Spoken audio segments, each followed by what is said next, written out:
Prosseguindo no estudo de história de Israel, estamos falando sobre as obras de Herodes,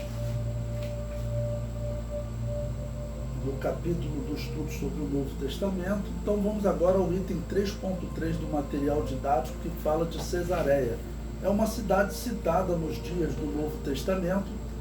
Quem foi que construiu essa cidade? Ok? Que era uma cidade também que trazia muita riqueza para a terra, para a Judéia, para Israel. Ok? Foi Herodes. E eu botei até uma ilustração aí que eu encontrei na internet, que além de construir essa cidade, que era uma cidade de cultura grega, e você vê pelo nome que foi construída para bajular o imperador, o César, né? Ok? Mas vê que tem até um porto artificial.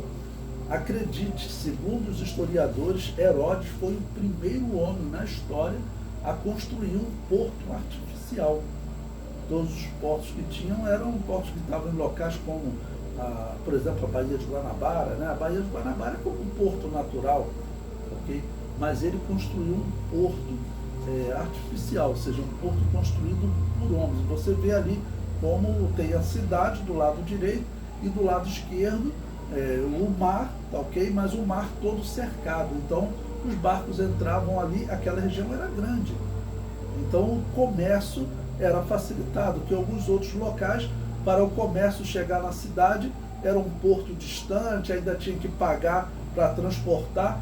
Então ele fez o seguinte: eu vou construir uma cidade em homenagem ao César, e para essa cidade enriquecer, eu vou construir um porto artificial, um porto dentro do mar. Ele construiu muralhas dentro do mar. Isso é claro que ele contratou engenheiros gregos e romanos. Ok? Mas o fato dele pagar para essas obras, né, e até querer essas obras, esse foi um exemplo, né, do porquê chamam ele de o Grande. Bom, então Cesareia foi edificada entre 25 e 13 a.C., em homenagem ao César, imperador romano. Herodes transformou Cesareia na capital política e civil da Judéia. Ou seja, Jerusalém, ela ficou meio no segundo plano, mas ela ficou como uma capital religiosa. Ok? E isso não mudava porque o templo tinha que ser em Jerusalém. Ok? Então, Herodes nem tinha como mudar isso. O comentário prossegue. Em Cesareia, Herodes construiu o primeiro porto artificial do mundo. Então você pode ver aí na ilustração, tem uma ilustração de cima, ok? Onde você vê o porto e a cidade, e tem uma outra ilustração mais embaixo, onde você vê praticamente só o porto ilustrado, e você vê o espaço por onde os navios podem entrar. Então, um porto, ele é algo muito especial, muito importante para uma cidade. Uma cidade que tem um porto, ela vai se desenvolver, porque todo o comércio era feito por via marítima. Bom, nós temos aqui no Brasil, onde que os portugueses chegaram? Em um local que chamaram de Porto Seguro. Por quê?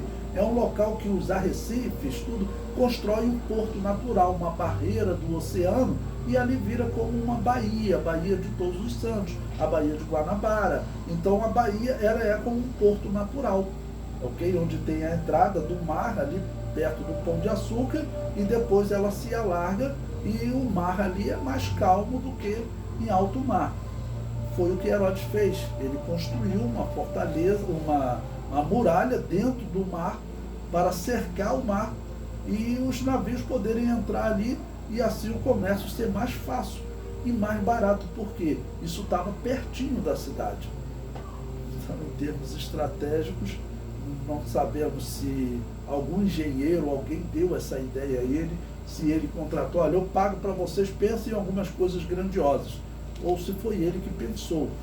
O que alguns descrevem é que ele seria realmente um homem inteligente. Mas vamos considerar, Herodes, ele estava envolvido numa ação do maligno. Porque é claro que o inimigo, vamos estudar a história, mas também saber o que está acontecendo espiritualmente, né? Porque claro que o inimigo, ele queria ou destruir Israel, ou sempre desafiar a lei. Então, ter na liderança de Israel um rei que não era israelita, e esse homem ele teria oportunidade de corromper a religião judaica. Isso era tudo que o inimigo queria, porque ele já tinha feito de outras vezes, e desde o cativeiro babilônio, diz a história, lá pelo ano 600, né? Israel nunca mais se envolveu em idolatria, em imagem de escultura, ok? Ou seja, nesse período, eles cultuam ao Deus de Israel sem idolatria, vamos considerar assim. Tinha alguns que adotavam a filosofia grega, mas em geral o povo de Israel não tinha idolatria, desde o cativeiro babilônio. Isso é colocado na história como um aprendizado que os israelitas obtiveram e nunca mais eles se envolveram em idolatria.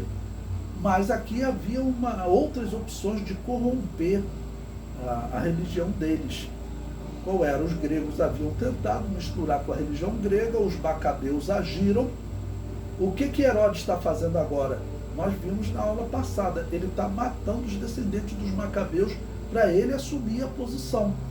Então os macabeus lutaram contra a helenização. E Herodes agora ele vai lutar contra a romanização?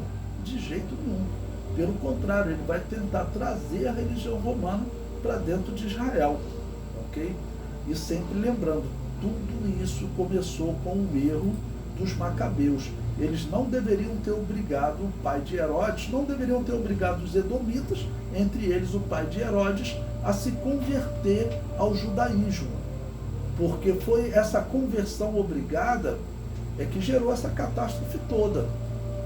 Se eles não tivessem obrigado, aquele homem nem tinha vindo habitar na Judéia, e Herodes teria ficado vivendo lá na Idumeia e desapareceria por lá, nem entraria na história. Mas os judeus cometeram esse erro, e esse erro está causando o quê? Esse homem está no trono. Bom, falando em termos de obras, ele está enriquecendo os israelitas. Para os israelitas, a história descreve, isso foi bom.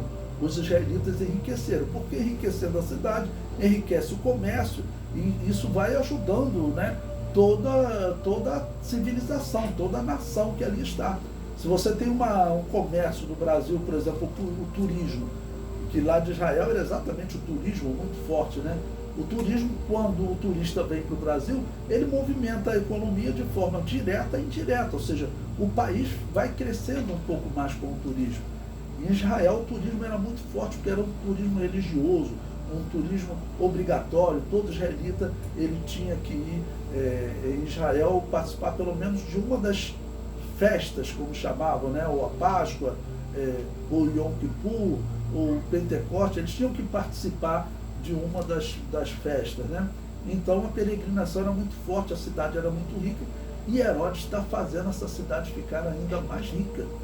Esse ponto nós não podemos realmente dizer que o herege não fez.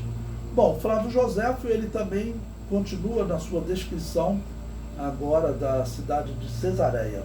Ele diz: quis ele que as cidades marítimas ficassem livres e fizessem parte da província, a saber, Gaza, Jope, Adora e a torre de Estratão, que Herodes depois mandou reconstruir com grande magnificência, e enriqueceu com portos e belos templos, mudando-lhe o nome para Cesareia.